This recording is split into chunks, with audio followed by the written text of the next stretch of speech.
Melchizedek, like other prophets before him, sought the heavenly city, the city of Enoch or Zion.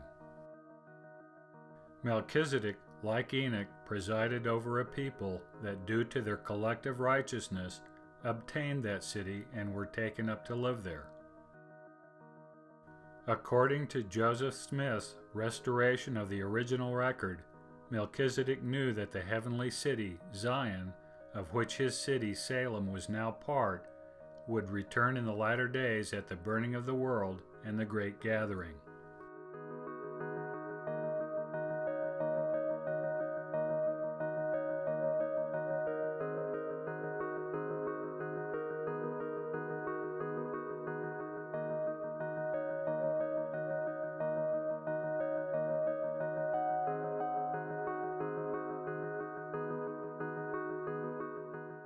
It was God himself that informed Melchizedek of the events with an oath.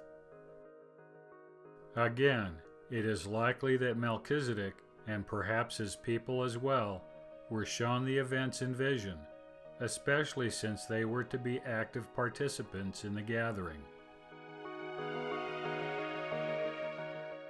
When Jacob called his sons together for the last time to give them a patriarchal blessing, he did so to relate to them the events of the last days.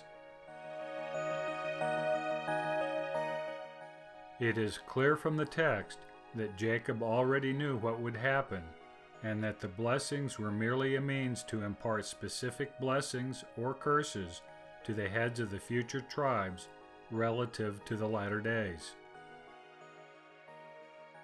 What is also clear, at least from some of the blessings, is that Jacob understood the scattering and gathering of Israel, and the role of each tribe in these great events.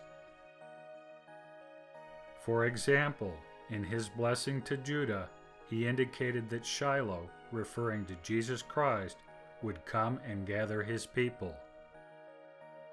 The context of this statement, as Jacob plainly stated to his sons, is the gathering of the last days.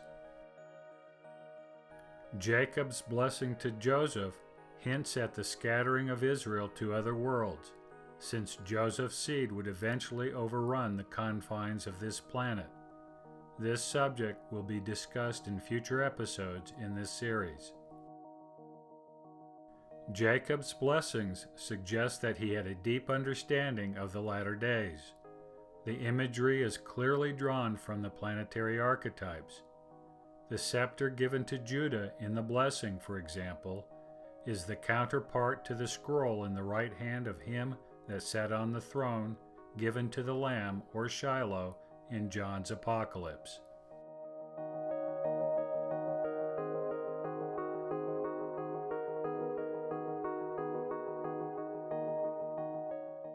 The fruitful bough of Joseph is the tree of life seen by John.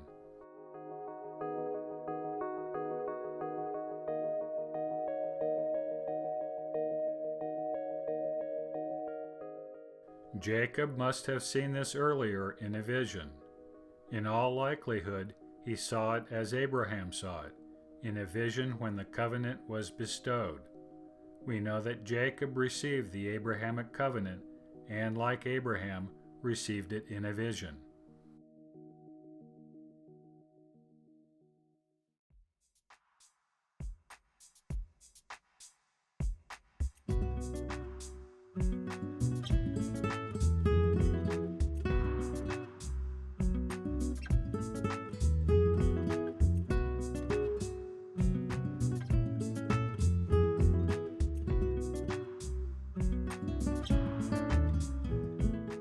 The ladder Jacob saw, from the perspective of the archetypes, is the tree of life.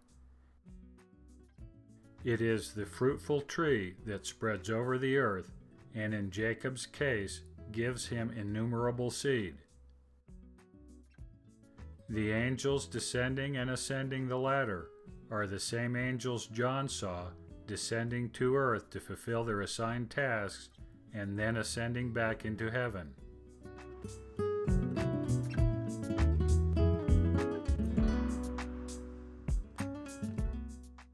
Joseph, Jacob's son, also saw the latter days in vision. We learn from the Book of Mormon prophet Lehi, in his discourse to his son, also named Joseph, that Joseph of Egypt saw Lehi's day, as well as the dispersal of his seed and the ultimate gathering of his seed in the latter days.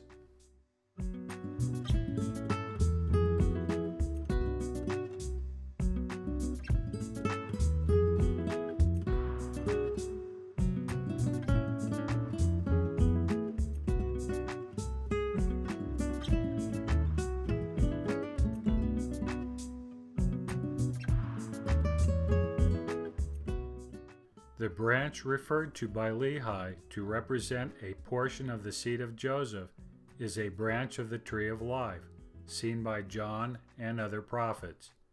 Lehi saw the tree of life in his own vision of the latter days.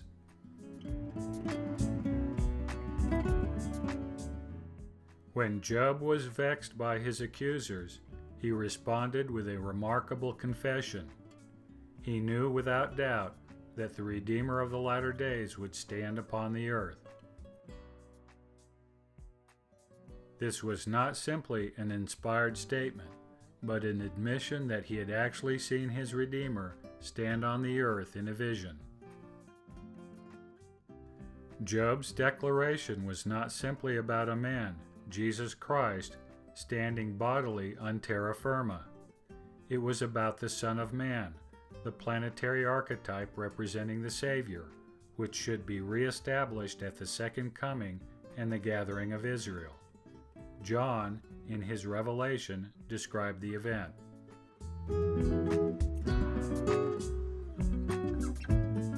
Joseph Smith saw the same vision and recorded it.